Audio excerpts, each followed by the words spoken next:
Good morning, Broadway. Hope you're doing well. I wanted to put together a quick video this morning to talk with you a little bit about the personal biblical mandate that has been a part of our Following Jesus Together curriculum for your small groups.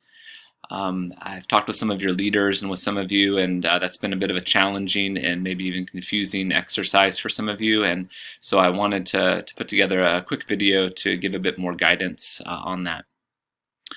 First of all, just a reminder to you that this is an exercise that's going to take some time. This isn't something that you're going to sit down and in 30 minutes kind of come up with something.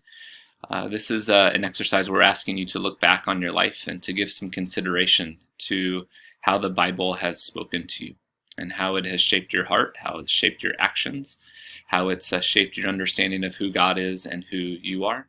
And so it's going to take some time and some work, some reflection, and some prayer. And so I would encourage you, if you haven't already done so, if you haven't already finished it, or if you started it and realized that it's going to take some time, that's by design. We really wanted this to take some time and some reflection for you as you consider this. At the same time, I want to be clear, I don't want this to be a complicated exercise. Really, we are wanting you to ask the question, what Bible verses have been important to me and why? And those are the two basic questions.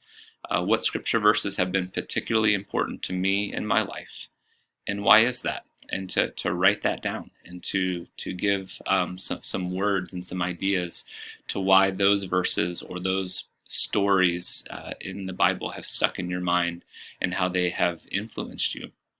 How they've influenced your view of who God is and who you are and about your own calling in the world.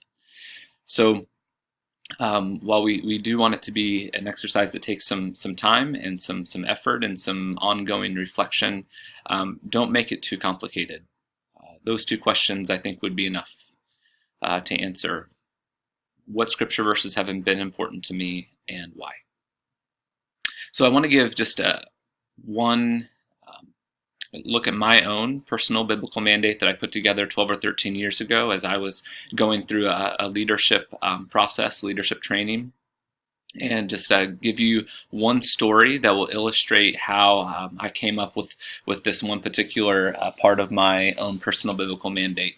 So as one of mine, it is called to serve and lead the church with the attitude of Christ. So that was the statement that I put together that is a reflection of the importance of the Christ hymn in Philippians chapter 2.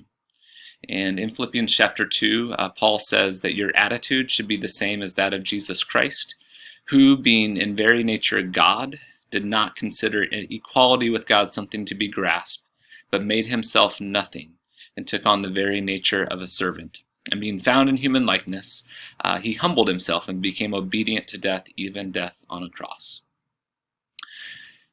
The story behind this for me is that when I was in college, I was reading a book called The Celebration of Discipline by Richard Foster.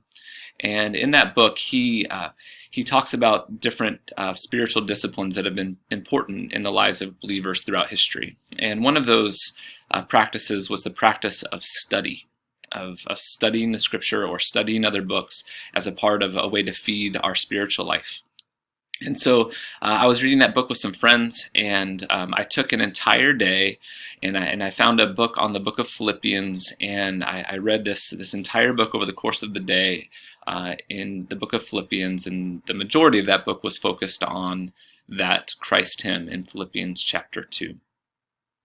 And as I've thought about my own life, and as I look back about my calling into ministry, as I've thought about the ways that the kinds of decisions that I've made as a pastor, I've looked back and I've seen the way that particular verse and that word that God spoke to me that day as I was studying when I was 20 years old, how that day shaped my understanding of my calling to be in ministry.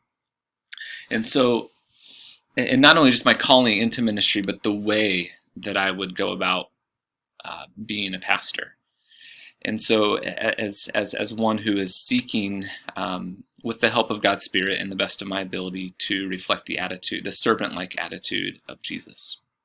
So called to serve and lead the church with the attitude of Christ. There was a day in my life back when I was 20 years old where I spent time studying that passage of Scripture, and that has stuck with me. And it found a soft place in my heart, and it was a seed that was planted in my heart that that grew, and that I hope is still growing, and I'm still learning how to do that in my life. And so that's just an example for me of one part of my story, one part of my mandate that's been important to me. Now, there's been some question about the word mandate, and that feels like a heavy word for some people. It feels like maybe if you write something down that somehow God's going to, like, I don't know, demand that you do it every day for the rest of your life or something. Just feels really heavy. And I just want to say that the word mandate, I've been going back and forth about whether even to kind of scratch that word off of this exercise or not, but I think we should keep it. By mandate, what I'm really suggesting is that this is permission in your life. Permission from God to be and to act in a certain way because of what that Scripture spoke to you in your life. It's permission. And so for me, as I think about Philippians chapter 2, that passage of Scripture has given me permission to be a pastor that isn't about grasping or striving to be more than I am. It's given me permission to not try to be impressive or to build a great thing in the church. It's given me permission to be a pastor in the servant-like way of Jesus, and to allow the outcome, the results of my life and ministry for God to be in charge of those. It set me free to not demand that that God do certain things in my ministry or accomplish certain things in my ministry. It's given me permission to strive to have the attitude of Christ, and as I have the attitude of Christ, believe that God is the network. So that word mandate, I just want to encourage you to not make too much of it. But it's a word that's to reflect that because these particular verses have been important to you, and because they have shaped your life in some way, that God has given you permission to be or to act in a certain way. So as always, please, if you have questions about this process, please reach out and let me know. You could even start a conversation in the comments below, and maybe that would bring some clarity to this for other people. If you have the question, it's likely that other people have the question as well. And but I do encourage you. This is something that I would really like to see everyone at Broadway Christian Church have written out their own personal biblical mandate, where they have particular scriptures that they know have been important to them and have shaped their life, and that are a guiding light for them as they move forward. So God bless you as you commit to this. Give it the time that it deserves, but don't make it too complicated. We're simply asking the question, what scripture verses, what scripture stories have been important to me and why? I love you all. Thank you again for all that you have engaged with over this last 12 weeks as we've been looking at following Jesus together. And I am so encouraged about the work that God is doing in your lives as individuals and in us as a church. God bless you all today.